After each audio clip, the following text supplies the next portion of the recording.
ஸ்ருங்கேரி பீடத்தில் சந்திரசேகர பாரதி அப்படிங்கிற ஒரு மகாத்மா அந்த பீடத்தை பரிபாலனம் பண்ணிட்டு வந்தார். ஜீவன் முக்தர். அத்வைத மதம் என்ன சொல்கிறது அப்படின்னா, முக்தி அப்படிங்கிறது மரணத்துக்கு பிறகு அடையக்கூடிய ஒரு நிலை இல்லை, உயிரோடு இருக்கும் பொழுதே அடையிறது தான் முக்தி. ஜீவன் இருக்கும் பொழுதே முக்தி அடையிறதுனால அதற்கு ஜீவன் முக்தின்னும், அத்தகைய நிலையை அடைந்தவர்களை ஜீவன் முக்தர்கள் அப்படின்னு சொல்கிறது வழக்கம். சந்திரசேகர பாரதிங்கிற மகாத்மா அத்தகைய ஒரு ஜீவன் முக்தர். அவர் பேசுகிறதெல்லாம் ரொம்ப அழகாக இருக்கும். ஒரு சமயம் ஒரு பெரியவர் அவரை வந்து பார்த்து, எனக்கு ஞானம் வருமா அப்படின்னு கேட்கிறார். சந்திரசேகர பாரதி அவரை பார்த்து, என்ன சந்தேகம், உங்களுக்கு ஞானம் வருமானு ஏன் கேட்குறேன் அப்படின்னு கேட்கிறார். உடனே வந்தவர் சொல்கிறார், எனக்கு சம்ஸ்கிருதம் தெரியாதே, அதனால தான் கேட்குறேன் அப்படிங்கிறார். சந்திரசேகர பாரதி உடனே திருப்பி பதில் சொல்கிறார், சம்ஸ்கிருதம் தெரியலன்னா என்ன, ஏன் ஞானம் வராது அப்படிங்கிறார். வந்தவர் சொல்கிறார், சம்ஸ்கிருதம் தெரிஞ்சாதானே சங்கரருடைய பாஷ்யங்கள்லாம் படிக்க முடியும். கீதா பாஷ்யம், உபனிஷத் பாஷ்யம், பிரம்மசூத்திர பாஷ்யம், இதெல்லாம் படிக்க முடியும். அப்படி படித்தாதானே ஞானம் வரும் அப்படின்னு உடனே சந்திரசேகர பாரதி உடனே அழகாக பதில் சொல்கிறார், சங்கரருக்கு சங்கர பாஷ்யம் படித்தா ஞானம் வந்தது அப்படிங்கிறார். எவ்வளவு அழகாக ஒரு விஷயத்தை சொல்லியிருக்கார் பார்த்தேலா. அவர் பெரும்பாலும் தனிமையிலே இருப்பார். ரொம்ப பீப்புளோட இன்டராக்ட் பண்ணுறதை விரும்ப மாட்டார். அங்கே ஸ்ருங்கேரியிலேயே நரசிம்ம வனம்னு ஒரு வனம் உண்டு. அந்த வனத்திலேயே எப்பொழுதும் ஆத்ம விசாரம் அதிலேயே இருந்துருப்பார். 13 வயது பட்டத்துக்கு வந்தார். 54 வருடங்கள் இந்த உலகத்தை பாவனமாக்கினார். அந்த 40 வருடத்திலேயே ஆன்மீகத்தினுடைய உயர்ந்த நிலையான அத்தகைய ஜீவன் முக்தி நிலையை அடைஞ்சார். ரொம்ப பேச மாட்டார், ரொம்ப வெளியிலெல்லாம் வரமாட்டார். எப்பொழுதுமே சாந்தமாக நிறைஞ்சு ஆனந்தமாக இருப்பார். அவருடைய முகத்தை பார்த்தாலே அப்படி ஒரு சாந்தியும் ஆனந்தமும் அதில் தாண்டவமாடும். ஒரு சமயம் அவரை பக்கத்தில் இருக்கக்கூடிய ஒரு ஊருக்கு சுவாமிகள் வரணும்னு எல்லாரும் கூப்பிட்டா, அவர் பெரும்பாலும் வெளியூருக்கு வரதை ரொம்ப தவிர்ப்பார், கூட்டத்தை தவிர்ப்பார், தனிமையிலேயே இருந்துருப்பார். அவர்கள் ரொம்ப நிர்பந்தப்படுத்தினதுனால சந்திரசேகர பாரதி சுவாமிகளும் நான் வரேன் அப்படின்னு சொன்னார். ஆனால் ஒரு கண்டிஷன் போட்டார், நீங்கள்லாம் இவ்வளோ பேர் என்னை ஆசையாக கூப்பிடுறதுனால நான் வரேன். அங்கே வந்து அப்புறம் என்கிட்ட ஏதாவது பேசணும் அப்படின்லாம் சொல்லக்கூடாது.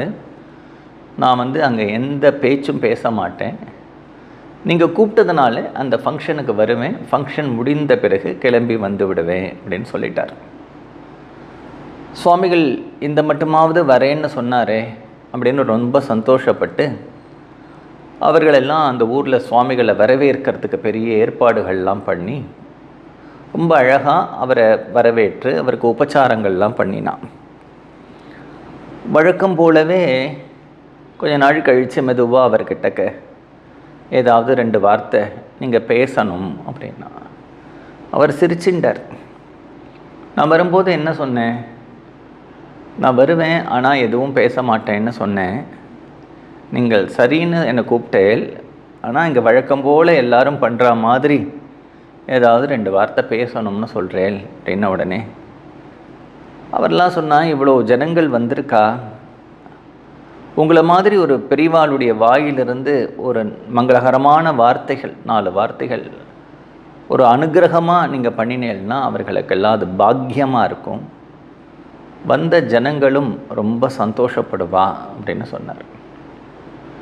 உடனே சுவாமிகள், நான் வந்து ஒரு வார்த்தை 2 வார்த்தை தான் பேச போகிறேன், நீங்கள் கேட்டுன்றதுனால அதுக்கு மேலே நான் பேச மாட்டேன். சரி, ஏதாவது ஒரு வார்த்தையாவது 2 வார்த்தையாவது எல்லாருக்கும் அனுகிரகம் பண்ணுற மாதிரி நீங்கள் பேசுங்கோ அப்படின்னு உடனே சுவாமிகள் சொன்னார், நீங்கள் எல்லாரும் தெய்வத்தை நம்புங்கோ, தெய்வ நம்பிக்கையோடு வாழுங்கோ அப்படின்னு சொல்லிவிட்டு அந்த பேச்சை முடிச்சுட்டார். தெய்வத்தை நம்பணும், தெய்வ நம்பிக்கையோடு வாழணும் அப்படின்னு சொல்லிட்டார். இவரை பேச சொன்னார். அவருக்கு ரொம்ப சப்புன்னு போயிடுது. தெய்வத்தை நம்புங்கோ, தெய்வ நம்பிக்கையோடு வாழுங்கோ. சுவாமிகள்கிட்ட போனார். நாங்கள் எல்லாரும் ஆஸ்திகர்கள் தானே, தெய்வ நம்பிக்கை உடையவர்கள் தானே. அப்படி தெய்வ நம்பிக்கை உடையவர்களாக இருக்கிறதுனால தானே உங்களை மாதிரி பெரியவாள்லாம் கூப்பிடுறோம், கோவிலுக்கு போகிறோம், பூஜை பண்ணுறோம், நிறையா வேத பாராயணம் பண்ணுறோம், நல்ல காரியங்கள்லாம் பண்ணுறோம். எங்களை போய் நீங்கள் தெய்வத்தை நம்புங்கோ, தெய்வ நம்பிக்கையோடு இருங்கோ அப்படின்னு சொல்கிறது புரியலையே. தெய்வ நம்பிக்கை இல்லாத வாழ்ட்டவானா நீங்கள் தெய்வ நம்பிக்கையோடு இருங்கோ அப்படின்னு சொன்னால் அது பொருந்தும். நாங்கள்லாம் அந்த ஊரில் சிவன் கோவில் இருக்குது, பெருமாள் கோவில் இருக்குது, கிராம தேவதைகளுடைய கோவில்கள் இருக்குது. தினமும் அந்த கோவிலுக்கு போகிறோம், அந்த கோவிலில் பூஜை நடக்கிறது, அந்த கோவிலில் வருடம் உற்சவங்கள்லாம் நடக்கிறது, நிறைய வேத பாராயணம், நிறையா பஜனை, நிறைய சத்காரியங்கள்லாம் நாங்கள் பண்ணிட்டுருக்கோம். நாங்கள் எல்லாம் ஆஸ்திகர்கள் தானே. ஆஸ்திகர்கள்னாலே அஸ்தி அப்படிங்கிற சப்தத்திலேருந்து வந்தது. அஸ்தின்னா உண்டு அப்படின்னு அர்த்தம், நாஸ்தினா இல்லைன்னு அர்த்தம். நாஸ்திகர்கள் அப்படின்னு சொல்கிறோம் இல்லையா, இல்லை என்று சொல்பவர்கள், இறைவனை இல்லை என்று சொல்பவர்கள் நாஸ்திகர்கள். இறைவன் உண்டு என்று சொல்பவர்கள் ஆஸ்திகர்கள், ஆத்திகம்னு சொல்கிறோம். எங்களை பார்த்து இப்படி சொல்லிட்டேலே அப்படின்னு சுவாமிகள்கிட்ட அவர் கேட்குறார். சுவாமிகள் சொல்கிறார், உங்கள் ஊரில் போலீஸ் ஸ்டேஷன் இருக்கா அப்படிங்கிறார். இருக்கே, ஸ்பெஷல் போலீஸ் ஸ்டேஷன் இந்த ஊரில் இருக்குது. இந்த ஊரில் கோர்ட்டு இருக்கா? கோர்ட்டும் இருக்கே, ரொம்ப பெரிய கோர்ட் இருக்கு. அப்போ சுவாமிகள் சொல்கிறார், உங்கள் ஊரில் போலீஸ் ஸ்டேஷனும் கோர்ட்டும் இருக்கிற வரைக்கும் நீங்கள் தெய்வத்தை நம்புறேன்னு நான் எப்படி நம்புறது அப்படின்னு கேட்குறார். அப்போ அவர் உடனே சுவாமிகள் மேலே சொல்கிறார், கோவிலுக்கு போய் விசேஷமாக திருமஞ்சனம் பண்ணுறது, பிரசாதம் பண்ணுறது, பிரதட்சணம் பண்ணுறது, யாத்திரை போகிறது, நிறைய வேத பாராயணம் பண்ணுறது, பஜனை பண்ணுறது, ஜபம் பண்ணுறது, புண்ணிய க்ஷேத்திரங்களுக்கெல்லாம் போகிறது, தீர்த்தங்களுக்கெல்லாம் போகிறது, இதெல்லாம் ஒரு பக்கம் இருக்கட்டும், நான் இல்லைன்னு சொல்லலை. ஆனால் கடவுளை நம்ம நம்புகிறோம், கடவுளை நம்ம ஏற்றுன்னு இருக்கோம் அப்படிங்கிறதுக்கு முக்கியமான அடையாளம் என்னென்னா இதெல்லாம் இல்லை. கோவிலுக்கு போகிறதோ, பூஜை பண்ணுறதோ, ஜபம் பண்ணுறதோ, தியானம் பண்ணுறதோ, தீர்த்த யாத்திரை பண்ணுறதோ, நான் தெய்வ பக்தன்னு சொல்லிக்கிறதோ இல்லை. பாவம் பண்ணாமல் இருந்தால் தான் நீ கடவுளை நம்புறேங்கிறத என்னால் நம்ப முடியும். ஏன்னா ஈஸ்வரன் ஒருத்தன் இருக்கான், அந்த ஈஸ்வரன் நான் பண்ணுறத எல்லாத்தையும் பார்த்துட்டுருக்கான், அவனுக்கு சம்மதமாக நான் வாழணும். நாம் பாவம் பண்ணினேன்னா அவனுக்கு பிடிக்காது அப்படின்னு யார் நினச்சிண்டு பாவமே பண்ணாமல் வாழறாளோ அவள் தான் உண்மையான பக்தா. அவள் வேறு எதுவும் பண்ணட்டும், பண்ணாமல் போகட்டும், கோவிலுக்கு போகட்டும், போகாமல் போகட்டும், ஜபம் பண்ணட்டும், பண்ணாமல் போகட்டும், இதெல்லாம் என்ன இருக்குது? ஆடம்பரம்.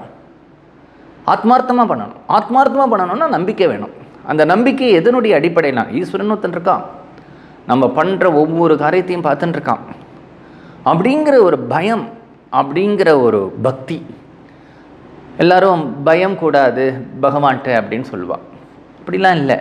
இது ஏதோ இப்போ இருட்டை பார்த்து அந்த மாதிரி வர பயம் இல்லை. அன்புனாலையும் மரியாதையினாலையும் அவருக்கு சம்மதமாக வாழணும் அப்படிங்கிறதுனால வரக்கூடிய ஒரு பயம். இந்த பயத்துக்கு இங்கிலீஷில் ஃபியர்னு பேர் இல்லை, AWE அப்படின்னு பேர். இந்த AWE அப்படிங்கிற ஒரு இங்கிலீஷ் வேர்டு எடுத்து நீங்கள் டிக்ஷனரியில் பார்த்தேன்னா fear with respect, fear with love அப்படின்னு இருக்கும். ஒருத்தர் அன்பாக நம்மக்கிட்ட இருக்கார், அந்த அன்பை நம்ம எந்த விதத்துலேயும் ஸ்பாயில் பண்ணிட்டுருக்கூடாது. ஸ்பாயில் பண்ணாமல் நம்ம இருக்கணும்னா அவருக்கு சம்மதமாக வாழணும். அவருக்கு என்ன பிடிக்கும்னா பகவானுக்கு நீ பாவம் பண்ணாமல் இருக்கிறது தான் பகவானுக்கு பிடிக்கும் அப்படிங்கிறது தான் இந்த இடத்துல நமக்கு ரொம்ப முக்கியம். அந்த ஒரு பெரிய விஷயத்தை அழகாக சுவாமிகள் அந்த சபையில் அன்றைக்கி எடுத்து சொன்னார்.